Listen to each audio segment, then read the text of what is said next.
ఇద్దరి హృదయాల్లో వెలిగిన వెలుగుల దీపాలు. శ్రీకాంత్ అడుగులో ధైర్యం కనిపించగా, సిరి నవ్వులో కొత్త ప్రపంచం కనిపించగా.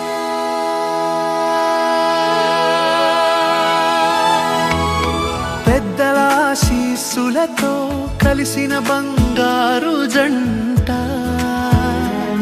సంతోషాల సాక్షిగా మొదలైన శాశ్వత బంధం.